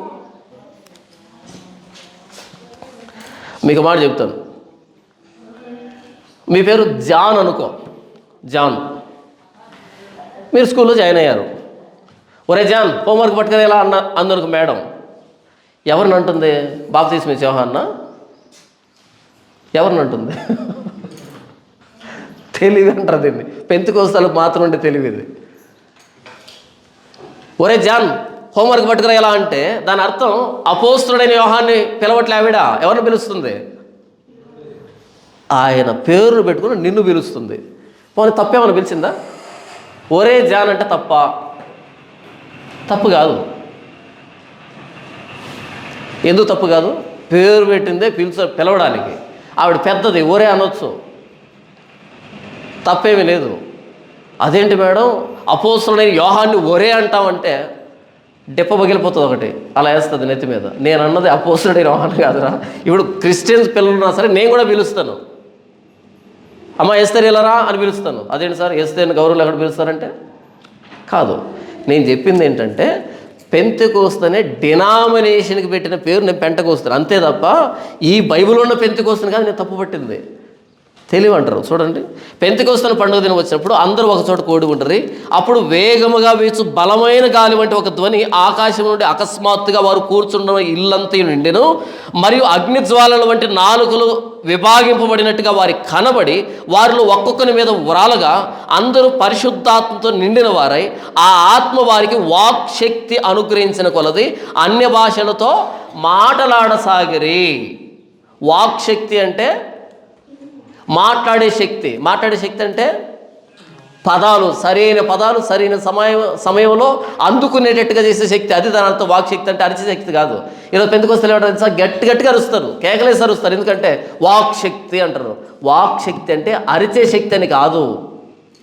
ఆ సమయానికి సందర్భానికి తగినటువంటి పదాన్ని తగినటువంటి విధానంలో ఉచ్చరించేటువంటి చెప్పేటువంటి దానిని వాక్ శక్తి అంటారు. అరిచేది కాదు. అరిచేదే వాక్శక్తి అయితే మనకంటే కుక్కకి ఎక్కువ ఉంటుంది ఆ శక్తి. వీధిలోని కుక్కలు ఉంటాయి చూసావా, ఏం అరుస్తాయి కదా. కుక్కలకి, కాకులకి, గొడ్ల గోపులకి వాటికి కూడా వాక్శక్తి ఉందంటే అర్థం పర్థం లేని మాటలు మాట్లాడడం అన్నది దాన్ని మొరగడం అంటారు, దాన్ని వాక్శక్తి అనరు. వాక్శక్తి అంటే మాట్లాడే శక్తి. మాట్లాడే శక్తి అంటే నోటుకు వచ్చినట్టు కాదు, సందర్భ సహితంగా ప్రభువైన యేసుక్రీస్తు వారిని కూర్చి స్పష్టంగా అర్థం చేయించే శక్తిని వాక్శక్తి అంటారు. గట్టిగా కేకలేయడం, ఇదిగో వాక్శక్తి ఉంది ఇక్కడ. వారికి పరిశుద్ధాత్మ దేవుడు వాక్శక్తి అనుగ్రహించిన కొలది అన్య భాషలతో మాటలాడసాగిరి. మాటలాడటం అంటే అర్థమేమని, వాగడం అని కాదు. మాట్లాడడం అంటే ఏ భాషలో మాట్లాడంటే అన్య భాషలతో. ఆ తర్వాత మనం చదివితే 16 దేశాల నుంచి వచ్చినటువంటి వ్యక్తులతో వారి వారి భాషల్లో మాట్లాడారు. దాన్ని వాక్శక్తి అని పిలుస్తారు. ఈరోజు ఏం చేస్తారు, నోటుకు వచ్చినట్టు మాట్లాడతారు. ఎందుకు నేను ఇక్కడ ఇంతసేపు ఆగుతున్నానంటే చాలామందికి ఈ విషయం తెలియక అక్కడే ఉండిపోయారు. ఒకప్పుడు నేను కూడా అక్కడే ఉన్నాను. పెంతెకొస్తు గురించి నేను ఎందుకు ఇంత మాట్లాడతా అంటే, నేను వచ్చింది పెంతెకొస్తులో నుంచి, అంతే కదా. అమ్మగారి ఇంటి గురించి మేనమామకు బాగా తెలుసు అంటారు. అమ్మగారి గురించి ఎవరు బాగా తెలుసు, మేనమామకి బాగా తెలుసు. ఎందుకని అక్కడే పుట్టి పెరిగాడు కదా. నేను అక్కడి నుంచి వచ్చాను కాబట్టి నాకు తెలుసు. అక్కడ ఉన్న వాళ్ళు తెలియదు ఈ విషయాలు. వాళ్ళు ఏమనుకుంటారంటే వాక్శక్తి అంటే అరవడం అనుకుంటారు, మాట్లాడసాగరంటే కేకలేయడం అనుకుంటారు. కాదు కాదు కాదు కాదు. పరిశుద్ధాత్మ దేవుడు వచ్చినప్పుడు వాక్శక్తి వస్తుంది. ప్రభువైన యేసుక్రీస్తుని గురించి సువార్త అనర్గళంగా, సందర్భ సహితంగా, అర్థవంతంగా వారికి బోధించేటువంటి శక్తిని వాక్శక్తి అంటాము. ఇక్కడ పెంతెకొస్తు పండుగ దినాన అన్య భాషలతో కూడా మాట్లాడారు వీళ్ళు. వీళ్ళకి వచ్చిన భాష ఏంటి, అరమాయిక్ భాష, లేదా హీబ్రూ భాష, లేదా అంతో ఇంతో గ్రీకు భాష మీద అవగాహన ఉండే అవకాశం ఉంది. కానీ వీళ్ళు 16 భాషల్లో మాట్లాడారు. అలా మాట్లాడుతూ ఉంటే వాళ్ళు అనుకున్నది చూడండి, 5వ వచనం, ఆ కాలమున ఆకాశం క్రింద ఉండు ప్రతి జనములో నుండి వచ్చిన భక్తి గల యూదులు యెరూషలేములో కాపురం ఉండరు. ఈ శబ్దం కలుగగా జనులు గుంపులుగా కూడి వచ్చి ప్రతి మనుషుడు తన తన స్వభాషతో వారు మాట్లాడుతూ విని కలవరపడిరి. అంతటా అందరూ విభ్రాంతి నుండి ఆశ్చర్యపడి, ఇదిగో మాట్లాడుతున్న వీరందరూ గలిలయులు కారా? మనలో ప్రతివాడు తాను పుట్టిన దేశ భాషతో వీరు మాట్లాడుతూ మనం వినుచున్నామే, ఇదేమి? ఆశ్చర్యపోయారు. ఇదేంటి, మనం పుట్టినటువంటి దేశ భాషల్లో వీళ్ళు మాట్లాడుతున్నారేంటి అని ఆశ్చర్యపోయారు. మీకు అర్థమయ్యేది చెప్తాను. మీరు ఈ కోస్తా ప్రాంతానికి వెళ్ళారనుకోండి, మీకు అక్కడక్కడ యూదుల సమాజ మందిరాలు కనపడతాయి. యూదులు కనపడతారు, యూదుల సమాజ మందిరాలు కనపడతాయి. వాళ్ళ చర్చి మీద ఎలా ఉంటుందంటే మెనోరా ఉంటుంది. దాన్ని చూసినప్పుడు ఓహో యూదుల సమాజ మందిరం. యూదులు ఉన్నారు మన ఆంధ్రప్రదేశ్లో, తెలుసా మీకు ఆ విషయం? పోనీ అప్పుడు చెదిరిపోయి వచ్చారే డయాస్పోరాలో, ఆ చెదిరిపోయిన వాళ్ళు ఉన్నారు. భారతదేశం అంతా విస్తరించి అక్కడక్కడ సమాజ మందిరాలు కట్టుకుని బతుకుతున్నారు, యూదులు ఉన్నారు. ఇప్పుడు మన కోస్తా ప్రాంతంలో ఉన్నటువంటి యూదులు ఏం మాట్లాడతారు? తెలుగు మాట్లాడతారు. కేరళలో ఉండే యూదులు ఏం మాట్లాడతారు? మలయాళం మాట్లాడతారు. తమిళనాడులో ఉండే యూదులు ఏం మాట్లాడతారు? తమిళ్ మాట్లాడతారు. యెరూషలేములో ఉండే యూదులు ఏం మాట్లాడతారు? హీబ్రూ మాట్లాడతారు. ఇప్పుడు వాళ్ళు ఇక్కడికి వచ్చారనుకో, కోస్తాకు వచ్చారనుకో, మా యూదులు ఉన్నారు ఇక్కడనే, వాళ్ళు మాట్లాడేది వీళ్ళకి అర్థం కాదు, వీళ్ళు మాట్లాడేది వాళ్ళకి అర్థం కాదు. ఇలా ఆ కాలంలో భక్తి కలిగినటువంటి యూదులందరూ పెంతెకొస్తు పండుగ దినానికి వచ్చినప్పుడు అక్కడ పేతురు మాట్లాడుతున్నాడు. ఏ భాషలో మాట్లాడుతున్నాడు? తెలుగులో మాట్లాడుతున్నాడు, తెలుగు వచ్చే వాళ్ళ కోసం. తమిళ్లో మాట్లాడుతున్నాడు, తమిళ్ వచ్చే మీకు అర్థం కావడానికి చెప్తున్నా, తెలుగు తమిళ్ మాట్లాడారని అనకండి. అంటే ఎదురుగా ఉన్న వ్యక్తులకి ఏ భాష వచ్చో, ఎక్కడి నుంచి వచ్చారో వాళ్ళ భాషలో పేతురు మాట్లాడుతున్నాడు, యోహాను మాట్లాడుతున్నాడు, సీమోను మాట్లాడుతున్నాడు, లేకపోతే యాకోబు మాట్లాడుతున్నాడు. ఎవరిచ్చారు ఈ వాక్శక్తిని? పరిశుద్ధాత్మ దేవుడిచ్చాడు. 30 రోజుల్లో నేర్చుకున్నది కాదు ఇది, పరిశుద్ధాత్మ దేవుడిచ్చాడు. ఇప్పుడు మనోళ్ళు భాషలో మాట్లాడతారు. మొన్న ఒక వింత సంఘటన చూశాను, నాకు అనిపించింది ఇది నాకే అర్థమవుతుందా, లేకపోతే వాళ్ళకి అర్థమైంది నాకు అర్థం కావట్లేదా, నాకు అర్థమైంది వీళ్ళకి అర్థం కాదు, పెద్ద కన్ఫ్యూజన్ అయిపోయింది. ఏంటో తెలుసా, సౌత్ ఆఫ్రికా నుంచి ఒక ఆయన పిలిపించారు. ఎవరిని? భాషల్లో మాట్లాడే వ్యక్తిని పిలిపించారు సౌత్ ఆఫ్రికా నుంచి. ఆయన వచ్చాడు, భాషల్లో మాట్లాడుతున్నాడు. ఆయన మాట్లాడుతూ ఉంటే ఆయన దేంట్లో మాట్లాడుతున్నాడు? ఇంగ్లీష్లో మాట్లాడుతున్నాడు. తెలుగులో ట్రాన్స్లేటర్ పెట్టారు. ఏ భాషలో మాట్లాడుతున్నాడు? ఇంగ్లీష్లో మాట్లాడుతున్నాడు. ఎవరు పెట్టారు ఇక్కడ? ట్రాన్స్లేటర్, తెలుగు ట్రాన్స్లేటర్ పెట్టాడు. నాకు అనిపించింది మధ్య మధ్యలో మరలా లోడ మాట్లాడుతున్నాడు, షాబా రేబా గాబా అంటున్నాడు అక్కడ. నాకు అనిపించింది భాషలో మాట్లాడడం అంటే వీడు ఇంగ్లీష్లో మాట్లాడటం ఎందుకు, తెలుగులో మాట్లాడితే పోతుంది కదా. వీడికున్న వరం ఏంటి? భాషల వరం కలిగినటువంటి దైవజనుడు ఆ వ్యక్తి. ఇప్పుడు ఇండియాకి వచ్చినప్పుడు ఏం మాట్లాడాలి? తెలుగులో వచ్చే తెలుగు మాట్లాడాలి, అదే అర్థం. తమిళనాడు వెళ్తే ఏం మాట్లాడాలి? తమిళలో మాట్లాడాలి. ట్రాన్స్లేటర్ ఎందుకు? ట్రాన్స్లేటర్ను పెట్టామంటే వీడికి భాష రాదని అర్థం. ట్రాన్స్లేటర్ను పెట్టామంటే భాష రాదని అర్థం. ఒక సబ్బుని ఇంకో సబ్బుతో కడిగామంటే ఆ కడగబడిన సబ్బు దేనికి? సబ్బు అంటేనే శుభ్రం కోసం. ఆ సబ్బుని ఇంకో సబ్బుతో కడగాలంటే ఇంకా ఆ సబ్బు ఎందుకు మనకు వద్దు, కడిగే సబ్బే కావాలి. ఇప్పుడు ట్రాన్స్లేటర్ పెట్టామంటే వీడికి భాష రాదని కదా. మరలా టైటిల్ ఏంటి? భాషల వరం కలిగిన దైవజనుడు. తెలుగే మాట్లాడలేకుండా భాషల వరం అంటే ఏంటి? ఈ తమాషాలన్నీ గుర్తుపట్టండి, జరుగుతుంటాయి. ఇంగ్లీష్లో మాట్లాడలేడు, తెలుగులో మాట్లాడతాడు, ట్రాన్స్లేటర్ కావాలి. మీరు తెలంగాణ ప్రాంతానికి వెళ్తే ఒక ఆయన ఉన్నాడు, పాల్ అని ఒక ఆయన ఉంటాడు. ఆయన ఫారిన్కి వెళ్తాడు ఎక్కువ. ఆయనకి భాషల వరం ఉంది. అక్కడికి వెళ్ళి తెలుగులో మాట్లాడతాడు, వాళ్ళు ఇంగ్లీష్లో తర్జుమా చేస్తారు. సరే, ఇలాగే మర్యాద కానివ్వు. కానీ మధ్య మధ్యలో ఏమంటాడు? గబా లబా లబా అంటాడు. ఇది ఓవర్ యాక్షన్ అనిపిస్తుంది నాకు. నీకు భాషల వరం వస్తే ఏ ప్రాంతానికి వెళ్తే ఆ ప్రాంతానికి సంబంధించిన భాషలో మాట్లాడితే నువ్వు చెప్పుకోవాల్సిన అక్కర్లా మాకు అర్థమైపోతుంది ఈయన ఎక్కడికి వెళ్తే అక్కడ అనర్గళంగా ఆ భాషలో మాట్లాడుతున్నాడని. పరిశుద్ధాత్మ దేవుని పేరుతో జరుగుతున్నటువంటి భ్రష్టత్వం ఇదంతా. చూడండి, ఎప్పుడైతే పేతురు ఇలా మాట్లాడుతున్నాడో, అపోస్తలులు ఇలా మాట్లాడుతున్నారో, వెంటనే 14వ వచనంలో, ఈ 12వ వచనంలో అందరూ విభ్రాంతి నుండి ఎటు తోచక ఇదేమగును అని ఒకంతో ఒకటి చెప్పుకున్నారు. ఎవరికి అర్థం కాదు, ఏంటి నీ భాష మాట్లాడుతూ అర్థం కాక.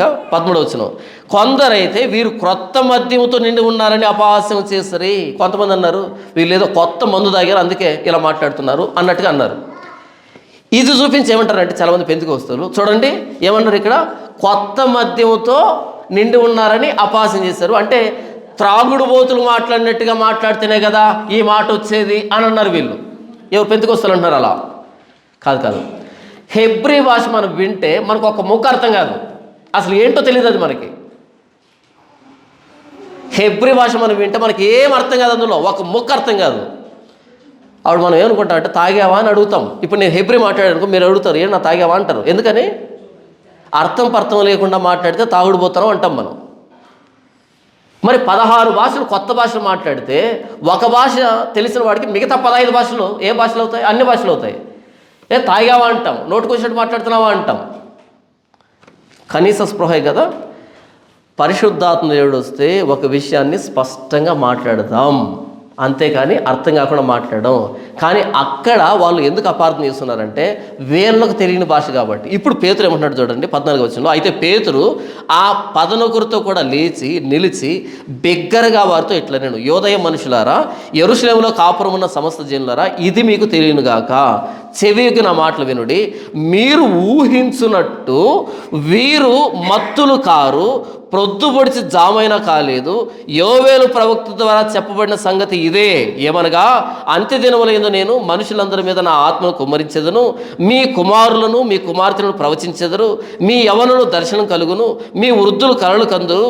ఆ దినముల్లో నా దాసుల మీదను దాసులందరి మీదను నా ఆత్మను కుమ్మరించేదను కనుక వారు ప్రవచించెదరు అనేటువంటి ప్రవచనాన్ని ఇక్కడ చెప్తున్నాడు. అంటే నెరవేరిందా, నెరవేరలేదు? ఈ ప్రవచనం నెరవేరింది. ఎవరు ప్రవచించారు? అపోస్తులు ప్రవచించారు. తర్వాత దర్శనాలు కలిగాయి.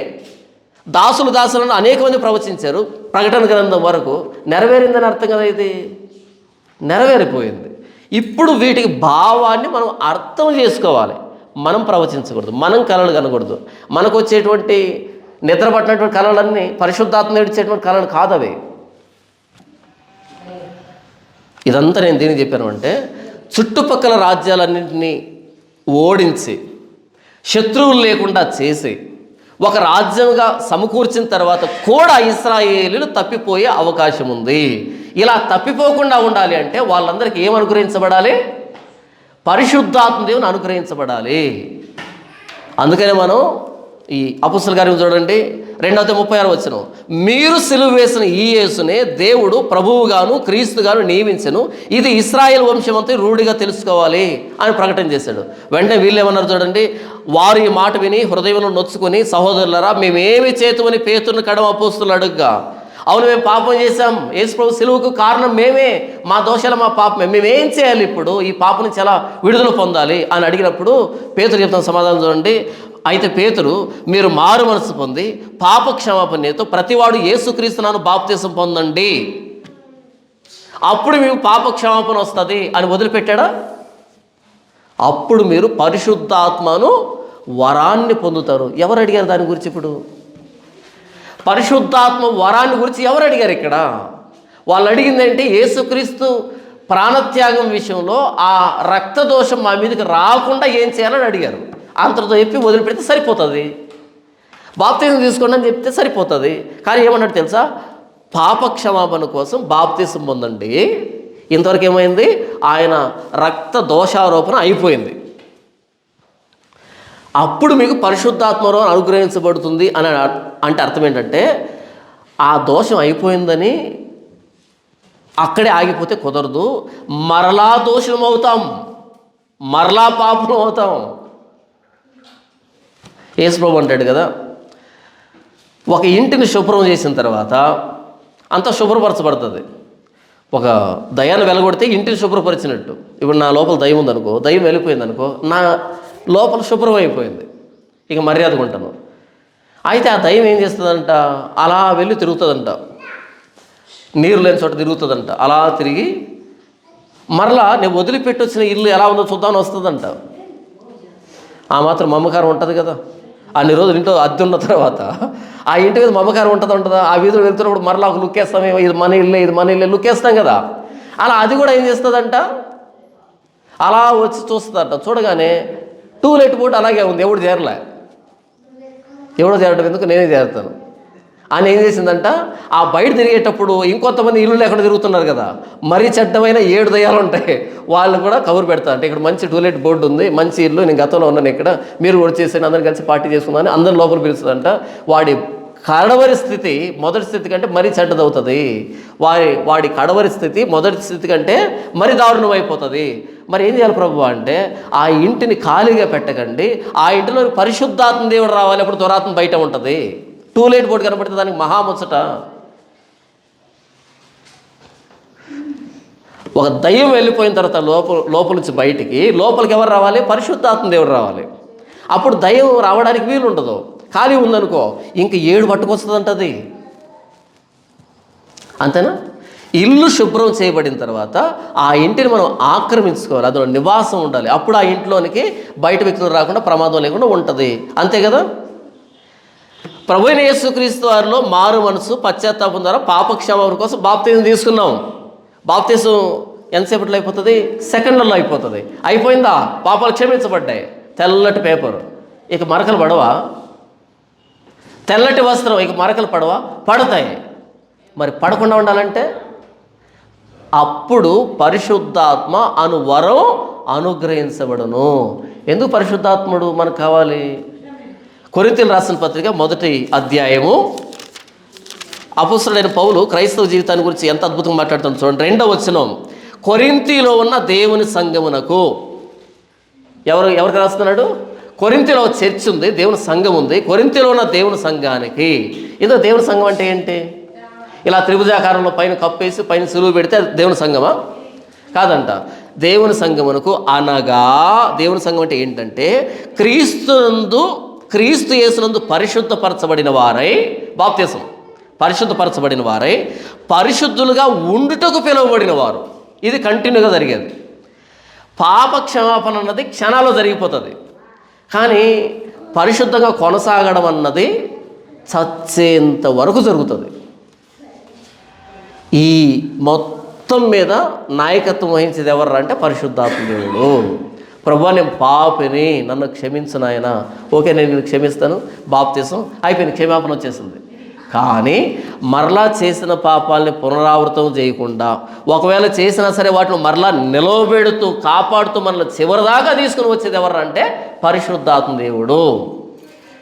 ఆ పరిశుద్ధాత్మని ఎక్కడ పట్టుకొచ్చాము? ఇప్పుడు ఆరాధనకు భాగం చేసాం. ఆయన ఆరాధన అనగానే గెంతులు వేసేదానికి పరిశుద్ధాత్మని భాగం చేసాం. చర్చిలో 100 మంది ఉంటారు అనుకోండి, 100 మంది దొరలరు, 10 మంది మాత్రం దొరుకుతారు. వీళ్ళు మంచి ఎక్స్పీరియన్స్డ్ క్యాండిడేట్లు. వీళ్ళు మిగతా వాళ్ళు ఏమంటారు తెలుసా? మాకు పరిశుద్ధాత్మ రాలే, వాళ్ళకే వస్తున్నాడు ప్రతి వారం. ఎందుకని? సీనియర్ ఆర్టిస్టులు వీళ్ళు. సీనియర్ ఆర్టిస్టులు వీళ్ళకి ఎక్కువసేపు డోలు కొట్టాల్సిన అక్కర్లే, ఎక్కువసేపు తబలా కొట్టాల్సిన అక్కర్లే. అలా అనగానే అంటుకుంటుంది అంతే, అలా పడి దొరుకుతుంటారు. ఇక మిగతా వాళ్ళంతా కనుతో అలా చూస్తుంటారు. వీళ్ళకే పరిశుద్ధాత్మ వచ్చి బాగా దొరుకుతున్నారు, మాకు రావట్లే పరిశుద్ధాత్మ దేవుడు. కంగ్రాచ్యులేషన్స్, మీరు ఆ భ్రష్టత్వంలో ఇంకా పడలే. దయచేసి కోరుకోకండి. పరిశుద్ధాత్ముడు ఎందుకంటే కింద పడి దొరలడానికి కాదు, పాపంలో పడకుండా పాపం నుంచి తిరిగి లేవడానికి, పరిశుద్ధత కోసం అభ్యాసం చేయడానికి, ప్రభు సారూప్యతలో ఎదగడానికి, అందుకు పరిశుద్ధాత్మ దేవుడు కావాలి. అప్పుడు మీకు పరిశుద్ధాత్మను వరం అనుగ్రహించబడతాడు. కానీ ఈరోజు పరిశుద్ధాత్మ దేవుని ఎంత చిల్లరగా మార్చి పడేసామంటే, ఎవరు పరిశుద్ధాత్ముడు కాదో వాళ్ళందరికీ పరిశుద్ధాత్ముని పేరు పెట్టేసి, ఇప్పుడు ఇంతసేపు వాక్యం చెప్పానా అన్నా, మీరు చెప్పిన వాక్యానుసారం కాదని ఎవడైనా చెప్పగలడా? పొరపాటు కూడా చెప్పలేడు, పెంతెకొస్తేలు తప్ప. సరిగ్గా బైబిల్ని అర్థం చేస్తున్నవాడు ఇప్పుడు నా వాక్యాన్ని తప్పుపట్టలేడు, పెంతెకొస్తేలు తప్పుపడతారు. ఇది యెహెజ్కేలుతో దేవుడు చెప్తున్నటువంటి వాగ్దానం, ప్రవచనం. నేను మీకు పరిశుద్ధాత్మ దేవుని అనుగ్రహిస్తాను, అప్పుడు నేను మీకు పరాన్ముకుణ్ణి కాను. నేను మీకు పరాన్ముకుణ్ణి అయ్యాను కాబట్టి మీరు చెరలోకి వెళ్ళారు గతంలో. ఇప్పుడు మరలా నేను మిమ్మల్ని తీసుకొని వచ్చాను, ఎందుకంటే నా నామం పరిశుద్ధమైంది కాబట్టి. మీరు దోషం పాల్గొతున్న ప్రతిసారి వీళ్ళ దేవుడు యెహోవా కదా అంటున్న ప్రతిసారి నా నామానికి దోషం కలుగుతుంది. కాబట్టి రోషం కలిగి నేను మిమ్మల్ని తీసుకొచ్చి ఇక్కడ పెట్టాను. ఇక్కడ పెట్టినందుకు మాత్రం మీరు మర్యాద ఉంటారా? ఉండరు. మరలా మీరు పాపం చేస్తారు, మరలా చెరలో పంపిస్తాను, మరలా తీసుకొని వస్తాను, మరలా ఉంటారా, మరలా పంపిస్తాను. ఇదే పనిగా ఉంటే బాగుండదు. కాబట్టి మీ హృదయానికి నేను సున్నతి చేస్తాను, మీ హృదయాన్ని సంస్కరిస్తాను, మీ హృదయాన్ని బాగు చేస్తాను. ఎలా ప్రభు అంటే పరిశుద్ధాత్మని మీకు అనుగ్రహిస్తాను. అప్పుడు మీరు నాకు కొత్త కాదు, నేను మీకు కొత్త కాదు, నేను మీకు పరాన్ముకుణ్ణి కాను, నేను మీ దేవుని అవుతాను, మీరు నా ప్రజలు అవుతారు అని చెప్పాడు పరిశుద్ధాత్మ దేవుడు. అలా వాగ్దానం చేయబడినటువంటి పరిశుద్ధాత్మ దేవుడు, యోవేలు గ్రంథంలో వాగ్దానం చేయబడినటువంటి పరిశుద్ధాత్మ దేవుడు పెంతెకొస్తు పండుగ దినాన ఈ లోకానికి వచ్చాడు. ఆయన మనం ఎలా పొందుకోవాలి అంటే, ఎలా పొందుకోవాలి? మారు మనసు, పాప క్షమాపణ కొరైన బాప్తిసం ద్వారా మనం పరిశుద్ధాత్మ దేవుని పొందుకుంటాం. పరిశుద్ధాత్మ దేవుడు వస్తే ఏం చేస్తాం? మనం పరిశుద్ధులుగా కొనసాగేదానికి ఆయన ఈ లోకంలో మనం నడిపిస్తాడు. పాపాన్ని గురించి, నీతిని గురించి, తీర్పుని గురించి మనం ఒప్పింపజేస్తాడు, మనం సర్వసత్యంలోకి నడిపిస్తాడు. యేసు ప్రభు మాటల్లో తీసుకొని మనకు అర్థం చేయిస్తాడు, యేసుక్రీస్తుని గణపరుస్తాడు, మనం దేవుని పిల్లడం అని సాక్ష్యం ఇస్తాడు, అబ్బా తండ్రి అని మొరపెట్టే ఆత్మను మనకు అనుగ్రహిస్తాడు. ఆయన మన తండ్రి అనేటువంటి స్పృహ మనకి ఎల్లవేళలా ఉంటుంది. ఈ లోకం మనకి ఏదైనా శ్రమ వస్తే మనం భయపడం, క్రైస్తవులు భయపడరు, ఒక ప్రార్థన చాలు. ఇప్పుడు చెప్పే అనుభవం చాలామందికి ఉంటుంది. క్రైస్తవులు నిజంగా పరిశుద్ధాత్మ దేవుని పొందుకున్నటువంటి క్రైస్తవులు, అంటే నిజంగా వాక్యానుసారం క్రైస్తవులు వాళ్ళకి బాత్రూమ్ అనేది ప్రార్థన గదిలాగా ఉంటుంది. చాలామందికి బాత్రూంలో ఎక్కువ ఎక్కువ ఎక్కువ సందర్భాల్లో ప్రార్థన చేస్తుంటారు వాళ్ళు. ఉదాహరణకి మీరు ఏదో ఆఫీస్కి వెళ్ళారు, లేదా ఏదైనా స్కూల్కి ఆర్గనైజేషన్కి వెళ్ళారు, లేదా ఏదో ప్రాంతానికి వెళ్ళారు. వెళ్ళగానే మీకు ఏదో బాధ అనిపించింది, భయం అనిపించింది, టెన్షన్ వచ్చేసింది. ఏం చేస్తారు తెలుసా? సార్ ఒక్క నిమిషం ఇప్పుడే వస్తా, వాష్రూమ్కి వెళ్ళి అంటారు. వాష్రూమ్కి వెళ్ళి ఏం చేస్తారు తెలుసా? అందరూ అనుకుంటారు బయట వాష్రూమ్కి వెళ్ళి ఏదో పని చేసుకున్నాను అనుకుంటారు కదా. కానీ అక్కడ వెళ్ళి ఏం చేస్తారు సార్? నేను చేసింది చెప్తున్నాను. నాకు వచ్చినటువంటి చాలా సమస్యల్లో, చాలా ఇబ్బందుల్లో, చాలా ఇరుకుల్లో ఏం చేశారంటే, ఒక్క నిమిషం అని చెప్పి అలా వాష్రూమ్కి వచ్చి షూ ఇప్పి పక్కన పెట్టడం, మోకరించడం, ప్రభువా ఆ కమోడ్ ఉంటుంది సార్, ఆ కమోడ్ మీద ఎలా మోకరించి ప్రభువా సాయం చేయడం, ప్రార్థన చేయడం. బయటకు వచ్చిన అందరూ ఏమనుకుంటారు? ఏదో పర్సనల్ అనుకుంటారు. కాదు. ఎందుకు మనం దాన్ని అలా వాడతామంటే సీక్రెట్ ప్లేస్ అది, సీక్రెట్ ప్లేస్ అది. ఎవరు మనల్ని అక్కడ కూడా మోకరించి ప్రార్థన చేసేటువంటి మనసునిచ్చారు? రహస్యం చూసే తండ్రికి ప్రార్థన చేయమని ఎవరు అక్కడ మనం ప్రేరేపిస్తున్నారు? అక్కడ కళ్ళు మూసుకొని ప్రార్థన చేస్తాం అక్కడ కూడా ఎవరు తెలియకుండా ఏదో కళ్ళు మూసుకొని తిప్పుకున్నట్టుగా ప్రార్థన చేస్తుంటాం. ప్రతి సందర్భంలో ఆయనకు మనం ఎందుకు మొరపెడుతున్నాం? ఆ ఆత్మ ఎక్కడి నుంచి వచ్చింది? ఇంతకుముందు లేదే. ఇంతకుముందు ఏదైనా సమస్య వస్తే ఎవరికో ఫోన్ చేసి సరే మామ సమస్య వచ్చారు అనేవాళ్ళని. ఇప్పుడు ఎందుకు అనటం లేదు? ఇప్పుడు మొదట దేవుని దగ్గరికి ఎందుకు వస్తున్నాం? ఎక్కడున్నా సరే పరుగున వచ్చి ఒక రహస్యమైన ప్రదేశం చూసుకొని లోపలికి వెళ్ళిపోయి గడి పెట్టుకుని ప్రభువా సహాయం చేయాలని ప్రార్థన చేసి అలా బయటకు వస్తాం. ఎంత ధైర్యం వస్తుందో తెలుసా? లోపలికి వెళ్ళేటప్పుడు ఏడుస్తూ పోతాం, ప్రభువా అని ప్రార్థన చేస్తాం కదా. అలా గేట్ తీసి బయటకు వచ్చేప్పుడు నాకేంటి సమస్య, నాకేంటి ఇబ్బంది, నన్ను ఎవరు భయపెట్టేది అనేటట్టుగా బయటకు వచ్చిన సందర్భంగా బోల్డర్లు ఉంటాయి. మనందరికీ ఉండవా? నాకున్నాయి, అలాంటివి చాలా ఉన్నాయి. ఒక 10 నిమిషాలు ప్రార్థన చాలు మనకు ధైర్యం రావడానికి. కానీ బయట వాళ్ళకి ఫుల్ బాటిల్ కావాలి ధైర్యం కావడానికి కదా. బయట ధైర్యం కావాలంటే ఏం కావాలి? ఈ మాత్రమైన సైజు ఉండాలి. అది అయిపోయిన తర్వాత మరలా ఏమొస్తుంది? మరలా భయం, మరలా. కానీ క్రైస్తవుడికి ఒక 10 నిమిషాలు ప్రార్థన చాలు, 5 నిమిషాలు ప్రార్థన చాలు. అలా మోకరించి ప్రార్థన చేసుకోగానే నాకేంటి అనే ధైర్యం వస్తుంది. అబ్బా తండ్రి అని మొరపెట్టే తన కుమారుని ఆత్మని మన హృదయాల్లో దేవుడు అనుగ్రహించాడు. సమస్య ఎంత పెద్దదైనా సరే మనం ప్రభువుకి ప్రార్థన చేసి సమస్యను మర్చిపోతాం. మన పని మనం చేసుకుంటాం. ప్రభు నీకు అప్పగించాను, నీ పాదం చెంత పెట్టాను, నీ ఇష్టం. పరిశుద్ధాత్మ దేవుడు చేసేటువంటి కార్యం. కానీ ఈరోజు పరిశుద్ధాత్మ లేని వాళ్ళంతా ఏం చేశారు తెలుసా? 50 రోజుల ఉపవాస ప్రార్థన పెట్టుకున్నారు. 50 రోజుల ఉపవాస ప్రార్థనలు, 40 రోజుల ఉపవాస ప్రార్థనలు. అంటే దేవుడి మీద ఆధారపడే తెలియదు వాళ్ళకే, మనుషుల మీద ఆధారపడేది నేర్చుకున్నారు.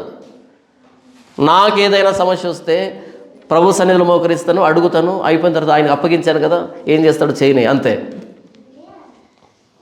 ఇది పరిశుద్ధాత్మ. అబ్బా తండ్రి అని మొరపెట్టే తన కుమారుని ఆత్మని మన హృదయంలో ప్రవేశపెట్టాడు. పాపాన్ని గురించి, నీతిని గురించి, తీర్పుని గురించి మనల్ని ఒప్పింపజేసేది ఎవరు? పరిశుద్ధాత్మ దేవుడు. మనల్ని సర్వసత్యంలోకి నడిపించి, అంటే క్రీస్తు మాట్లాడిన ప్రతి మాటని, క్రీస్తు ప్రతి సందర్భాన్ని మనం అర్థం చేసుకునేటట్టుగా ఆ సందర్భాల్లో ఇదే కదా క్రీస్తు అనుభవించింది. శ్రమలో ఉన్నప్పుడు మనం ఏమనుకుంటాం తెలుసా? ఆయన శ్రమలతో పోల్చుకున్నప్పుడు, ఆయన శ్రమతో పోల్చుకున్నప్పుడు ఇది శ్రమేనా? ఇది అసలు శ్రమేనా? పాపి కోసం ఆయన ఇంతగా శ్రమ పొందాడు, ఆయన కోసం నేను ఈ మాత్రం చేయలేనా? ఇది నా భాగ్యం అనేటట్టుగా పరిశుద్ధాత్మ దేవుడు నేర్పిస్తాడు మనకి. పరిశుద్ధాత్మ దేవుని ఇస్తానన్నది వాగ్దానం. ఎప్పుడో తెలుసా? మొదటి అధ్యాయం నుంచి ప్రారంభించి 39వ అధ్యాయం 24వ వచనం వరకు చెప్పి ఇప్పుడు 25 నుంచి ఆయన ఏమని చెప్తున్నా అంటే ఇంతటితో అయిపోతుంది యెహెజ్కేలు గ్రంథం అనేది. 39 చివరి వరకు అయిపోతుంది. ఇక 40 నుంచి 48 వరకు అది మందిరాన్ని గురించినటువంటి విషయం.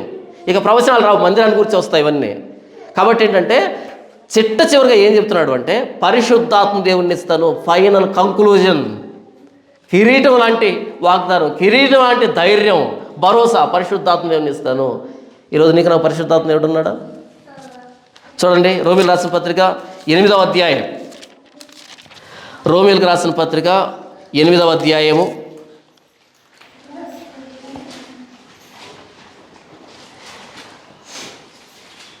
14వ వచనం. దేవుని ఆత్మ చేత ఎందరూ నడిపించబడుదురో వారందరూ దేవుని కుమారులై ఉందురు. ఏంటంట?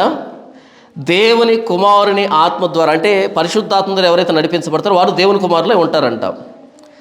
ఏలైనగా మరలా ఏలైనగా మరలా భయపడటకు మీరు దాస్యపు ఆత్మను పొందలేదు కానీ దత్తపుత్రాత్మను పొందితిరి. ఆ ఆత్మ కలిగిన వారమై మనం అబ్బా తండ్రి అని మొరపెట్టుచున్నాము. మనం దేవుని పిల్లలమని ఆత్మ తానే మన ఆత్మతో కూడా సాక్ష్యం ఇస్తున్నాడు. మనం పిల్లలమైతే వారసులము, అనగా దేవుని వారసులము, క్రీస్తుతో కూడా మహిమ పొందుటకు ఆయనతో కూడా శ్రమ పడినడల క్రీస్తు తోడి వారసులమే. క్రైస్తవుల మీదకి శ్రమ వస్తే ఏమనుకుంటారంట? మేము వారసులమే అనుకుంటారంట. కానీ క్రైస్తవులు శ్రమ వస్తే ఏమనుకుంటారు? ఏం చేస్తున్నావు నాయనా అంటాం. పరిశుద్ధాత్మ దేవుని చేత నడిపించబడితే మేము వారసులమే, మేము పిల్లలమే అని అనుకుంటామంట. క్రీస్తు తోడి వారసులమే. ఎందుకంటే ఆయన శ్రమ పడ్డాడు, నేను కూడా శ్రమ పడుతున్నా, ఆయన తోడి వారసుల్ని. పరిశుద్ధాత్మ దేవుని కార్యము. 18వ వచనం చూడండి. మన ఎడల ప్రత్యక్షంగా ఓ మహిమ ఎదుట ఇప్పటి కాలపు శ్రమలు ఎన్న తగినవి కావనిచుచున్నాను. ఎన్ని శ్రమలు వచ్చినా సరే మనం మహిమను మనసులో పెట్టుకుంటాం. దేవుడు మనకు అనుగ్రహించబోయేటప్పుడు పరలోకాన్ని మనసులో పెట్టుకొని దాంతో పోల్చుకుంటే ఇదొక శ్రమ, దాంతో పోల్చుకుంటే ఇదొక అవమానమా, ఇదొక నింద, ఇదొక ఇబ్బందా, మాకు పరలోకం ఎదురు చూడబోతుంది, దేవునితో సదాకాలం మేము ఉండబోతున్నాం. ఎవరు చెప్తారంటే ఇది పరిశుద్ధాత్మ దేవుడు మన ఆ రీతిగా నడిపిస్తాడంట. దేవుని ఆత్మ లేకపోతే మనం దేవుని సంబంధం కాదు. పరిశుద్ధాత్మ లేకపోతే దేవుని పిల్లలు మనం కాదు. ప్రభువైన యేసుక్రీస్తు శిలువ మీద ప్రాణం పెట్టి వెళ్ళిపోయేటప్పుడు అపోస్తులను పిలిచి వారి మీద ఊది పరిశుద్ధాత్మను పొందండి అని చెప్పాడు. తర్వాత మీరు ఇక్కడే కాచిపెట్టుకోవాలంటే పెంతెకొస్తు పండుగ దినం వరకు నేను పరిశుద్ధాత్మని ఇస్తా అని చెప్పాడు. తర్వాత అపోస్తుల గారి 19వ అధ్యాయం వచ్చినప్పటికీ అక్కడ కొంతమంది ఉంటారు. పౌలు వెళ్ళి మీరు బాప్తీసం పొందారా? పొందాము. పరిశుద్ధాత్మను పొందారా? మాకు తెలియదు ఆ విషయం. మరలా బాప్తీసం ఇస్తాడు, పరిశుద్ధాత్మ దేవుని వారు పొందుకునేటట్టు చేస్తాడు. ఇంతవరకు నేనే చెప్పాను, యెహెజ్కేలు గ్రంథం యొక్క ముగింపు ఏంటంటే పరిశుద్ధాత్మను మీకు అనుగ్రహిస్తాను అనే వాగ్దానం. అది ఎలా సంభవించింది? మనకి ప్రభువైన యేసుక్రీస్తులో మారు మనసు పశ్చాత్తాపం ద్వారా పాపక్షమాపణ కోసం బాప్తీసం పొందడం ద్వారా పరిశుద్ధాత్మని వరాన్ని మనం పొందాము. అంటే యెహెజ్కేలు గ్రంథానికి మనకు నేరుగా సంబంధం ఉందని చెప్తున్నా. యెహెజ్కేలు ఏదైతే వాగ్దానాన్ని ఇచ్చాడో ఆ వాగ్దాన నెరవేర్పులోకి నేను వచ్చాను, నీవు వచ్చావు. ఎంత ధన్యత మనది! ఇది క్రీస్తును బట్టి జరిగింది. క్రీస్తును బట్టి పరిశుద్ధాత్మ దేవుడు మనకు అనుగ్రహించబడ్డాడు. ఎందుకు పరిశుద్ధాత్మ దేవుడు? పాపాన్ని గూర్చి, నీతిని గూర్చి, తీర్పును గూర్చి మనం ఒప్పింపజేయడానికి, ఆత్మఫలాలు మనలో అనుగ్రహించడానికి, ప్రతి సందర్భంలో మనం దేవుని పిల్లలు మనం సాక్ష్యం ఇవ్వడానికి, అబ్బా తండ్రి అని మొరపెట్టడానికి, ఎన్ని శ్రమల్లో ఉన్నా సరే శ్రమలను దాటి మహిమను నిదానించి చూడడానికి, దేవుని ఆజ్ఞలను కట్టడలు పాటించడానికి, క్రీస్తు సారూప్యంలోకి ఎదగడానికి. ఇందుకు పరిశుద్ధాత్మ దేవుడు మనకు అవసరం. ప్రభువైన యేసుక్రీస్తు మరణ సమాధి పునరుద్ధానం అంగీకరించి పాపాలు ఒప్పుకోవడం ద్వారా పరిశుద్ధాత్మ దేవుడు మనకు వరంగా అనుగ్రహించబడ్డాడు. వరం ఇది యెహెజ్కేలు ప్రవచించాడు, వాగ్దానం చెప్పాడు. అయితే వాళ్ళకు అనుగ్రహించబడాలి. ఆ కాలంలో పెంతెకొస్తు పండుగ దినాన్ని నెరవేరింది అది. అప్పటి నుంచి ఎవరైతే ప్రభువైన యేసుక్రీస్తుని అంగీకరిస్తారో వాళ్ళందరికీ వరంగా అనుగ్రహించబడుతున్నాడు. అందుకని మనం ఈరోజు ఇంతసేపు వాక్యాన్ని ఇంత శ్రద్ధగా వినగలిగాము, దేవుని మాటను. ఎందుకని? మనకు ఆయన సంబంధం నేరుగా ఉంది కాబట్టి. ఎందుకని మనం పాపాల విషయం పశ్చాత్తాపడుతున్నాం? ఆయనకు మనకు సంబంధం ఉంది కాబట్టి, పరిశుద్ధాత్మ దేవుడు ఒప్పిస్తున్నాడు కాబట్టి. మిగిలిన వాళ్ళు ఒప్పుకోలేరు, మనం ఒప్పుకుంటాం, కప్పుకోలేము. ఎందుకని? పరిశుద్ధాత్మ దేవుని బట్టి. యెహెజ్కేలు ప్రవచించిన ప్రవచన సారాన్ని పరిశుద్ధాత్మ దేవుని రూపంలో మనం అనుభవిస్తున్నాం. ఇంత భాగ్యం మనకు దక్కింది ప్రభువైన యేసుక్రీస్తుని బట్టి. దేవుడి వాక్యాన్ని దీవించును గాక. ఆమేన్.